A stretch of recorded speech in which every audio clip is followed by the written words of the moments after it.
Here we are. Okay, got it. All right. How's it going, everyone? Good afternoon, whichever time zone you're in. This is Robert Jackson. This is my second video podcast interview that I've done today, which is, hey, it's nice to keep working. Today, Awesome. oh yeah, yeah. I do have a returning guest in the corner with me. This time, we're going to be doing a video chat. Yeah, I'm really pleased to have on to the center of the stage once more, Miss Tiffany Grant. Da, da, da, da. Hi there. Hi, everybody. Yeah, nice Nice. to have you back on the show. And Great. yeah, nice. Oh, nice to see that you have the Asuka earrings. I just noticed Yes, this. yes. They're my official podcast earrings or convention earrings, whatever. Awesome. Nice, nice. Yeah, a lot has been going about since we last chat. So let's hmm talk about let's just play a little bit of catch up. Like what Okay. you've been working on, what you've been doing since we last spoke, and yeah, hmm just talk about what we've been doing these days in the midst of these COVID times. Well, I actually did do a few conventions last year. Awesome. Sort of right towards the end of Delta, maybe, and before Omicron. So it was kind of in that pocket. It's kind of fun being out at conventions again. Even if everybody was wearing a mask, it was still good to be out amongst the people and hopefully get to go out and do some conventions later this year. I really, really miss that being out amongst the fans, amongst the people. That's really awesome. But in the meantime, just been chatting with everybody in my Facebook group, and I have done since we chatted the last time, of course. The Ava rebuild movies came on Amazon last year, which was pretty exciting. um, and I worked on the first two Girls in Panzer films of the Das finale series. Nice. So you've still been working in the midst of, hmm the pandemic, and it's nice that we're all still being adapted to our little home recording studios. Exactly. Yeah. hmm Yeah. I've just always been thinking and wondering, like, are studios gonna adapt to this new change? I know this probably could might be temporary, but we'll see how things go in the next year or so. But Yeah. yeah. Well, I mean, one thing for me as a voice actor for many years, like really all of my auditioning has I've been doing it at home for like maybe 12, 15 years. So I've been doing all my auditions at home for a long, long time. And most of my work I've been doing at home, for several years. So that aspect kind of dovetailed right into the pandemic very well.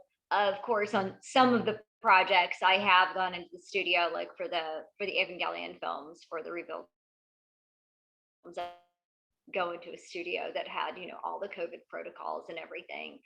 And actually, working at a studio isn't too bad when it comes to COVID restrictions, because you're in the room that you're in as a voice performer. You're in there by yourself. There's total social distancing because you're just in this room all alone. So from that point of view, it's actually pretty good. All right, nice. Yeah, and I know that, like I said, people have been recording auditions from home, or they sometimes would go into an in studio session. But like I hmm said, we don't know how the future is. I mean, it's always Right. unpredictable. We don't know what the future holds. Sure, of course. So let's just stay optimistic and hope for the best. Oh Absolutely. boy. So yeah, but this is not a podcast to talk about, like, real world stuff. I mean, as much as I really would like to, but I mean, we want to talk anime. So let's talk about Sure. yeah, so let's talk about, I mean, the last time we've talked about, your work in the industry and whatnot. Mhm. I think we've yet to specifically discuss about, like, and I know we talked about Evo the last time, so let's talk about, I guess, the cultural and the impact that it left on the anime community. and Mm-hmm. how it was a very groundbreaking show of Mm-hmm. ahead of his time, pretty much. So, yeah, let's talk about the Yeah. significance of the show and how it pretty much was a huge influence on the anime industry. So, yeah, so you told the story Mm-hmm. of how you got to be in Evo, but for the refresher for people who might have somehow missed it last time, I don't know. Mm-hmm. Would you Mm-hmm. like to share about your first time working on the show and how you got to be a part of this amazing, amazing journey? Oh, thank you. I love that you called it a journey. Yeah, well, I had been working in anime for about between 2.5 to 3 years when I first started recording on Evangelion, and I was in the studio fairly regularly working on other things like Blue Seed or Burn Up or Burn Up W, whatever, working on these different shows. And I happened to see one time one of the engineers was working on some post production for a show, and I didn't recognize it. What is that? And then he told me what it was. I was like, oh, Evangelion. I've never heard of that. What is that? Why am I not in that? So anyway, I did end up being cast in Evangelion, and I actually, it turned out that I was really the only major cast member who hadn't auditioned for the part because I suppose several of the roles that I'd already played, like Maki and Burn Up or Kome and Blue Seed, were sort of Asuka-esque, very sort of little firecracker characters, very assertive.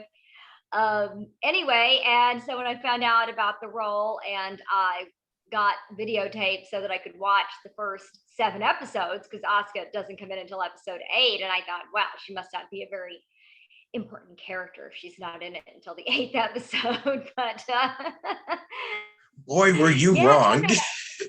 Yeah. It turns out I was wrong about that. But anyway, so I kind of brought myself up to speed, and it turns out it was about this whiny little brat named Shinji who was running away from stuff all the time. And then Asuka was there, and all of a sudden the show was really awesome. And and so that's really how my time with Eva really got started. Many years ago, and that was towards like the end of 96 or beginning of 97. I really can't remember exactly when, but somewhere in that time frame is when I started recording. And back in those days we only did like 2 episodes at a time because that's how many episodes were on a videotape. Ah, good old videotapes, VHS. Yes, VHS, before DVDs were actually like invented. There were no DVDs back then in There the 90s. weren't. There were not. There were not. No. Because I'm pretty sure that because I mean I'm probably gonna age date myself a little bit here, but because I was somebody who actually did grow up. I had like these VHS tapes and I would Mm-hmm. have Disney, like pretty much shows that I watched on like Cartoon Network or Nickelodeon, what have you at the Mm-hmm. time, but I actually didn't really watch anime until I got older and then I started Mm-hmm. but then again, I did see like these anime cassettes of what was it? Pokemon, Dragon Ball Z, Sailor Moon. So we're Mm-hmm. talking Mm-hmm. like you know, one yeah, we're talking about like the 90s, 2000s, the millennial, Mm. like the big Mm-hmm. shows, the gateway shows back in the day. Yeah. Because hey, for all of you kids at home, for all of you 90s, 2000s kids out there, y'all remember the Blockbuster and the what else? Hollywood Video? Because I certainly Mm-hmm. do. Man, Yeah. yeah, that's how I found like the And VHS tapes and Suncoast. oh, what's that? Suncoast. That was a big one. Yeah, it was not Ah, like Blockbuster and Hollywood Video. Those were rental, but Suncoast was the big chain that was in all of the shopping malls where people actually bought anime and what? CDs and DVDs and all of that stuff. So I Suncoast, think I yeah. actually remember now. Yeah. Yeah, yeah, the Suncoast, they were really big in the 90s and up through about the mid 2000s. And then Yeah. like yeah, late maybe around 2009, 10, something like that, they all, they were gone. They went bust. So, Yeah, and there was a lot of merchandise that you buy from I mhm. think I remember there was at the malls, shopping malls, there used to be KB Toys that Oh and Toys R yeah, Us. yeah, Yeah. yeah, yeah. Mhm. Yeah, Yeah, talking I know, about and they're those all discs. gone. Yeah. Yeah. Yeah, So they are. yeah, I know. but it's really cool that, Neon Genesis was, I think at the time it was mid 90s and the show was really exploding in Japan. And Hmm. by the time it went to America, it's like, oh man, it's over. Yeah. Yeah, it was Yeah. like, yeah, it's unbelievable. Yeah, Oh, it you were saying? actually, yeah, I was going to say Evangelion actually came out on home video in the US before it came out on home video in Japan. So while the fandom was first sort of building for Ava in Japan, we were recording it. So we were actually really pretty early on in recording it because back in those days, a lot of times, a show would have been out in Japan for a couple of years, and then at some point later, an American company would license it and start dubbing it. But we were already dubbing it while it was in its original run on TV in Japan. So we were in there pretty early. So it was not a big global phenomenon yet at the time when we were working on it. That kind of happened later, and yeah, that was pretty amazing. So just working and going into the studio and working on various different shows, and it turned out one in particular, Evangelion, turned out to be quite a big deal. Oh yeah. Wow. Like Wow. a very big deal because not too long afterwards there were like conventions dedicated to Evo, and then you guys started getting invited to those very Mhm. conventions. And Mhm. yeah, I don't think I've asked you this the last time, but how was it like getting to be invited to your very first convention? Because I know you've done like a ton since then, but how was Yeah, it like yeah, I've your first actual mhm. convention con experience? Well, not if not as an attendee, but as a Yeah. guest, so to Yeah. speak. Well, I have been a guest at it's almost 300 conventions now. All but 4 US states actually, and several other countries. But I digress. So my first convention that I went to as a guest was in May of '97, and the the tape of Evangelion that I was on, which was volume 4, Asuka Strikes, that had not come out yet in May of '97 when I did my first convention.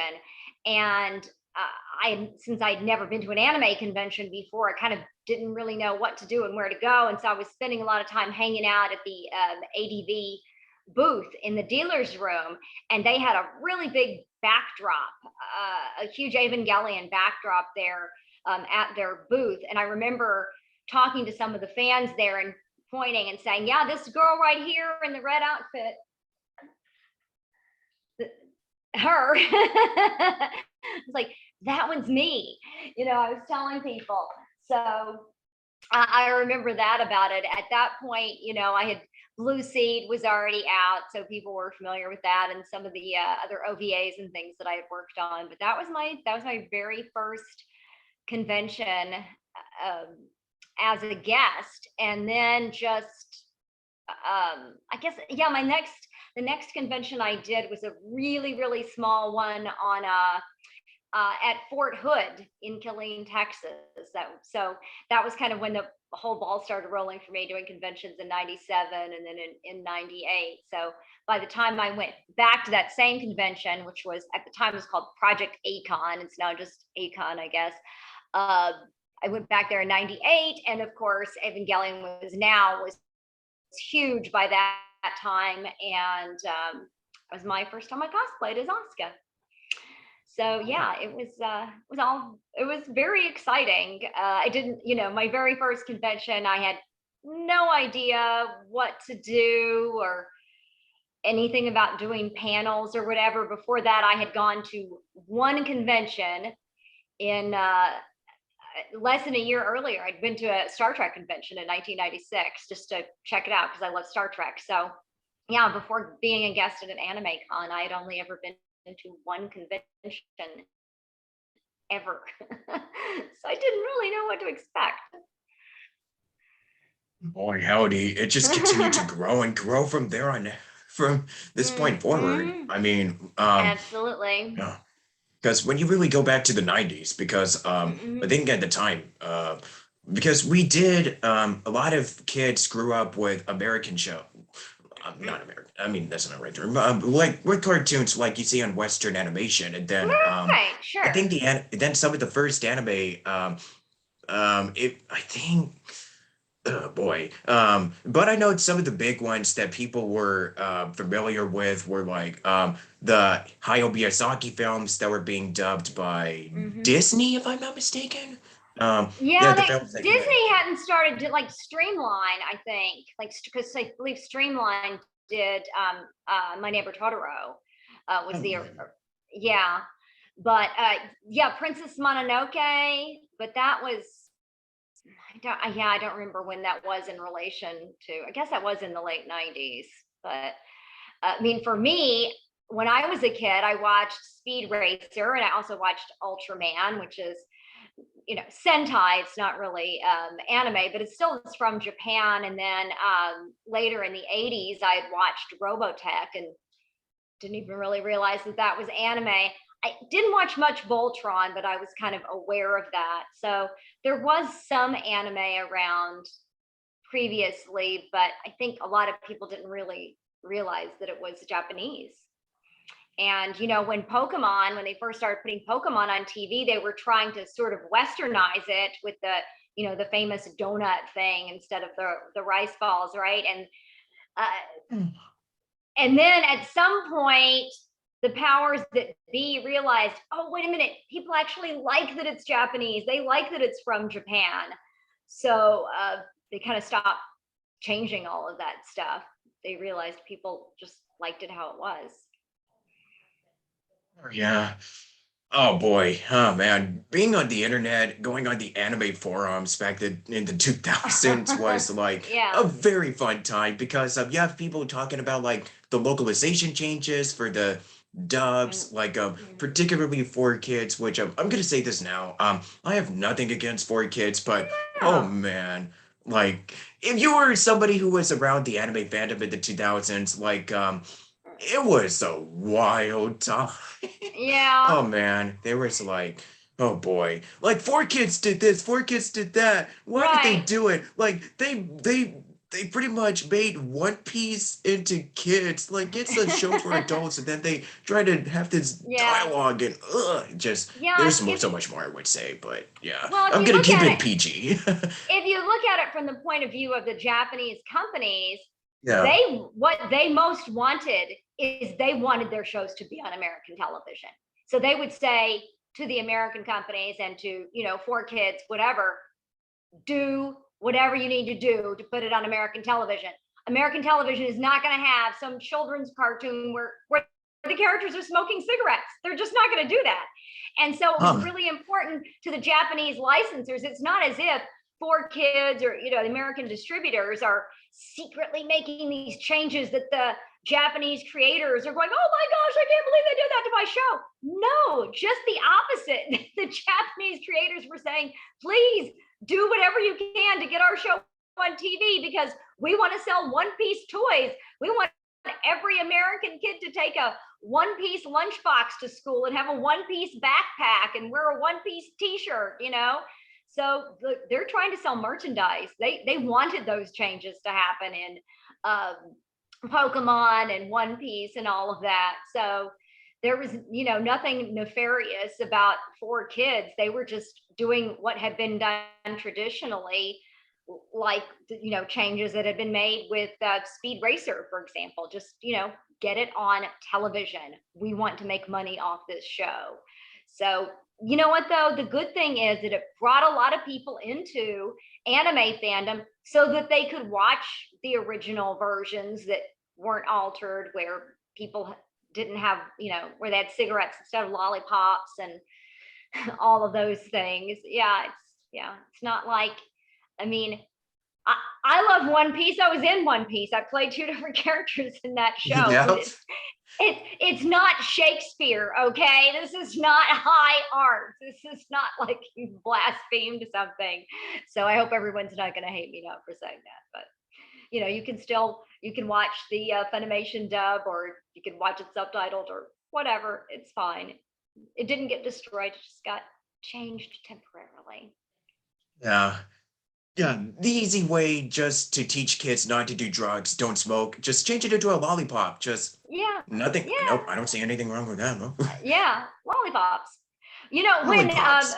When I was doing conventions like in the late '90s, early 2000s, and I met Peter Fernandez, and he was in charge of like doing all the scripting and directing for Speed Racer and a lot of the other dubs that happened back in the late '60s and early '70s. And he actually played Speed Racer, but he would do things like there would be a horrific uh, car crash, in Speed Racer, and he'd have the track announcer say, "Oh, that looks like a pretty bad crash there, but hey, everybody's okay."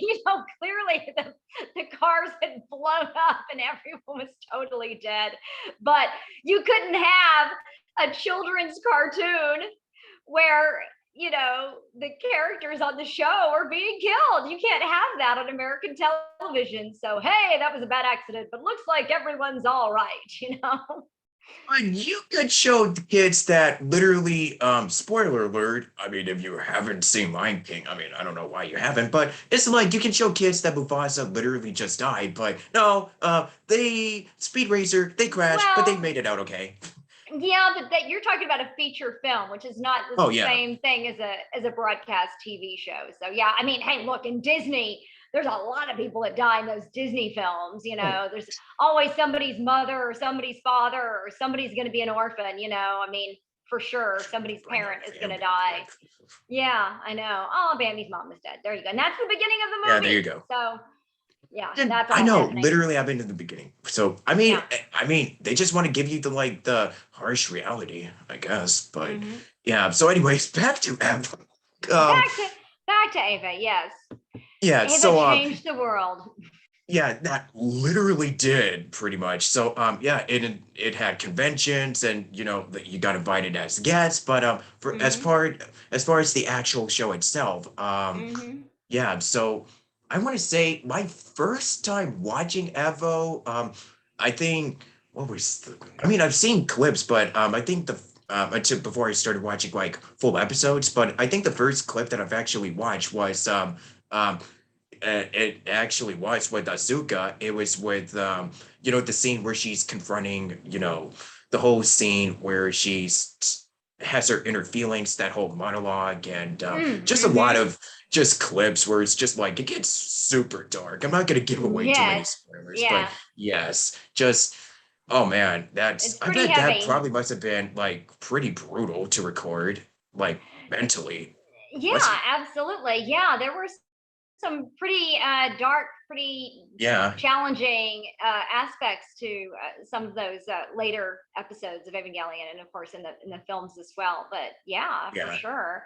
And the thing about Evangelion that has everybody still talking about it so many years later, the yeah. TV series and the rebuilds, is that it's just not a straightforward thing. It's not just, there's sort of a monster of the week. I mean, there is that kind of aspect to it, but there's the psychological part of it and what's going on there, and these kids having to confront their inner turmoil and dealing with reality and what is reality and what is my purpose in life and what are we doing here. I mean, there's a lot of really deep stuff, and that it's just not really cut and dry, so everybody wants to discuss it and what they think about it. And yeah, I mean, there's a lot to unpack.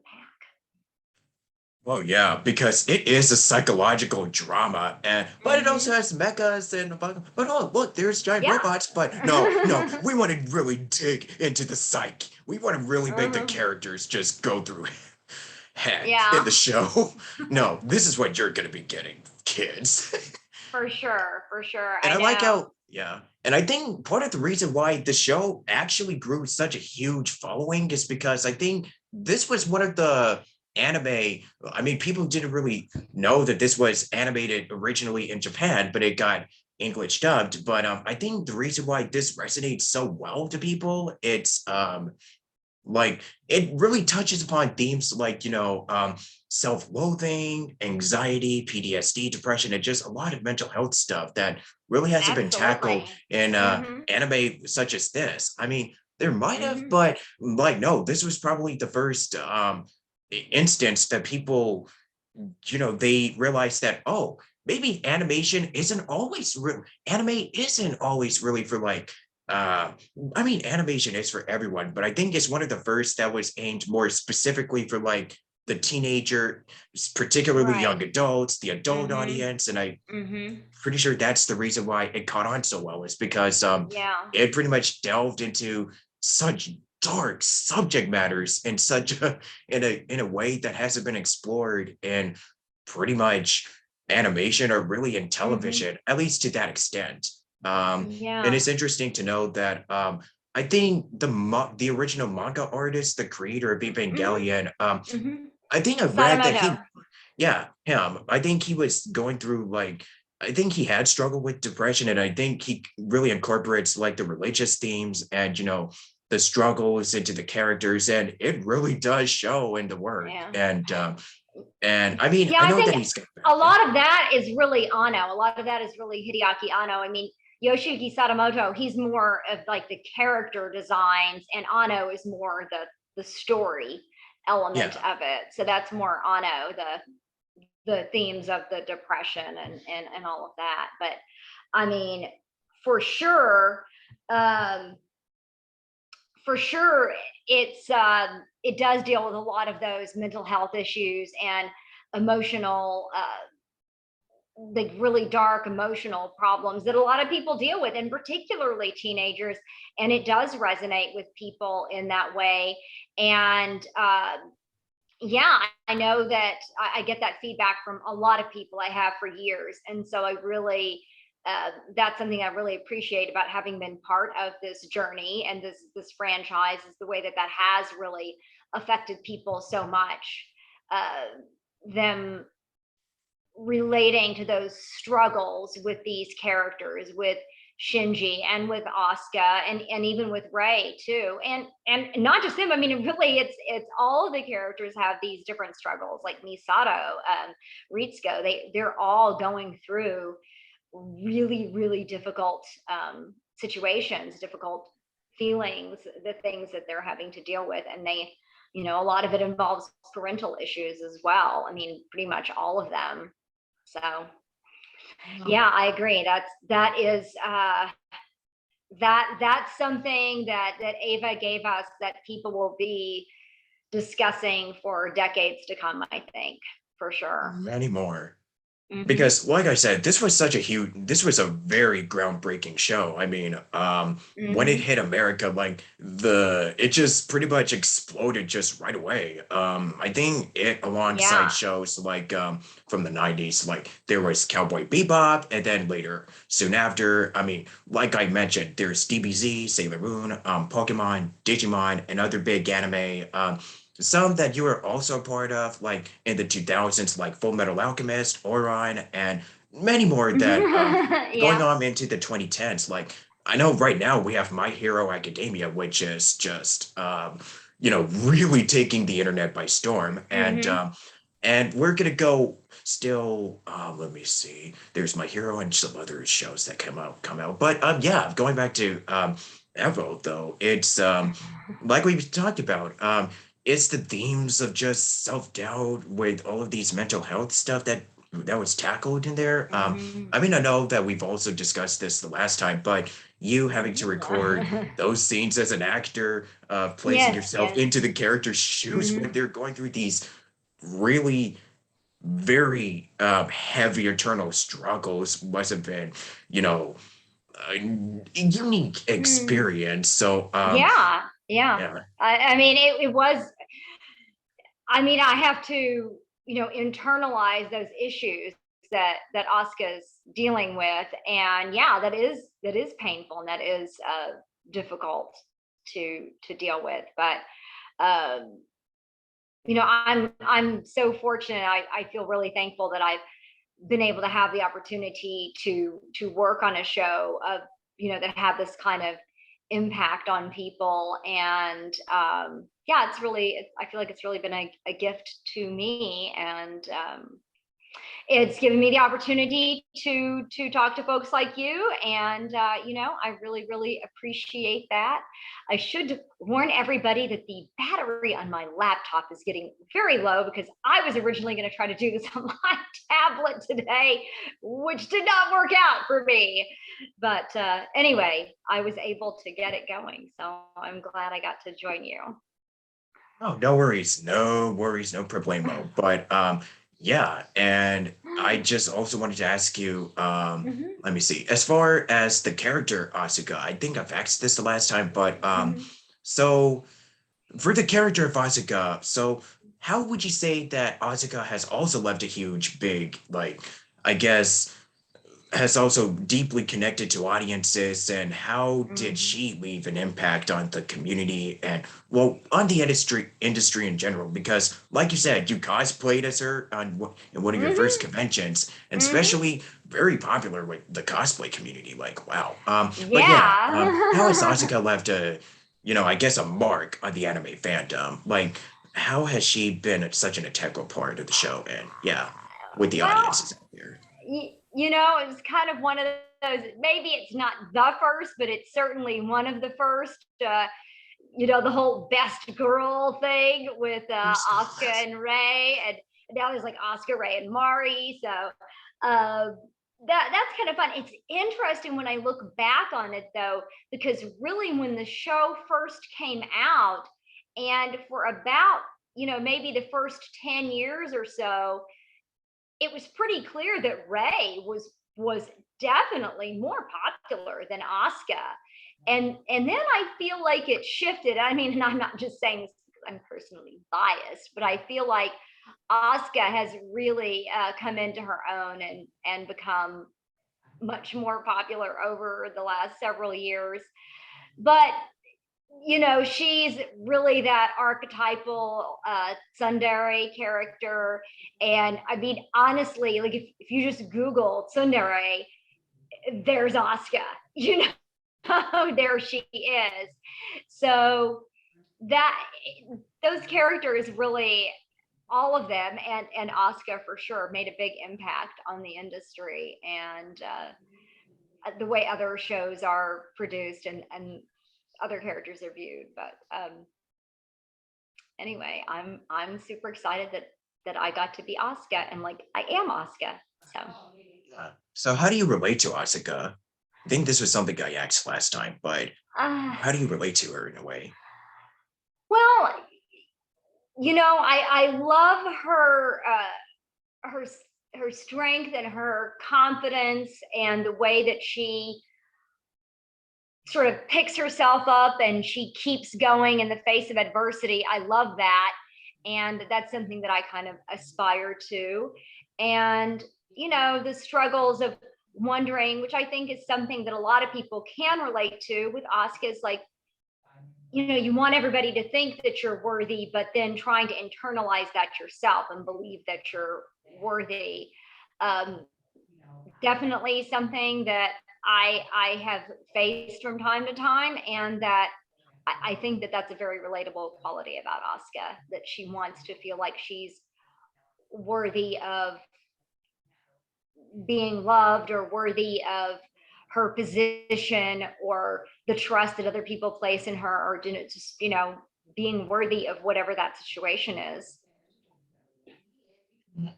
I would have loved to talk about like the mythology and the religious, the core aspects of Evo, but I feel Yeah. like that would be something I would want to ask, I don't know, someone like Crispin Freeman, because he is definitely into that stuff. Oh yeah, he So loves that yeah. for sure. He loves that for sure.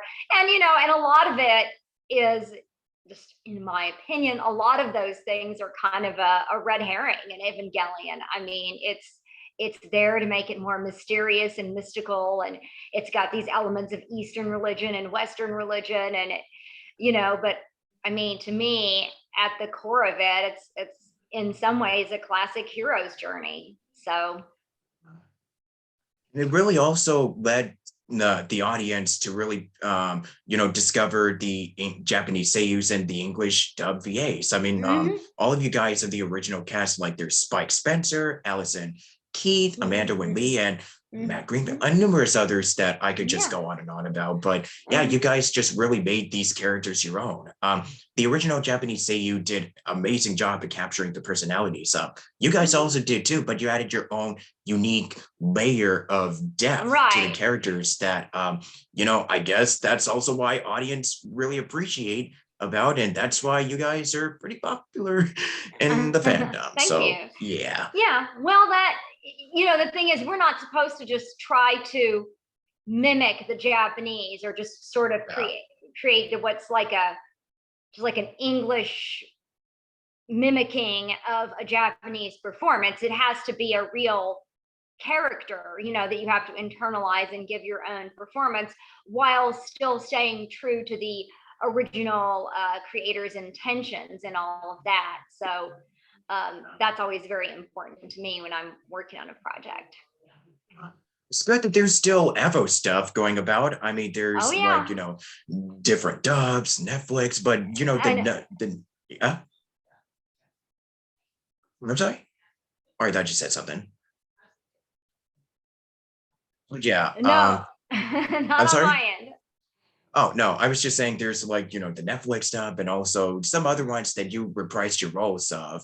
Yes. Like the recent one that you did. How does it feel getting to reprise Asuka after all these years of, you know, after the Oh. original had wrapped up and stuff before had Well, wrapped. Asuka is always very near to me. Like it doesn't seem like that many years have passed because Asuka is really just always a continuous presence in my life. She's just always right there with me. So it doesn't even seem like that many years had passed, although it had been many years since we had done the third movie. I mean, a lot of time had passed since that. But yeah, I was very, very excited and honored to get to come back and complete the fourth film. And anyway, just gives me an opportunity to kind of close that chapter. And we'll see. Maybe there'll be another chapter in the future. But thank you so much for asking me to be here today. And it was really great to talk to you again. Yeah. I would have loved to have talked about like, the new dub, but I haven't really seen much of it and I'm not really Mhm. that very well versed in it. So yeah, I feel like that would be let's see if Okay. I would probably get some other voice actors in the future. But yeah, thank you so much for being here, stopping by Sure. today. All And yeah, right. Thank you so anytime you want to much. do this again, just yeah, let's do Okay, it. hon. Thank you. You have All a right. wonderful rest of your day. You too. This has been Okay. Station Square, and we're signing out of here. Thank you for All listening, guys. righty. Thank you so much. Thanks. Thank you. All right. Bye bye. Have a good day.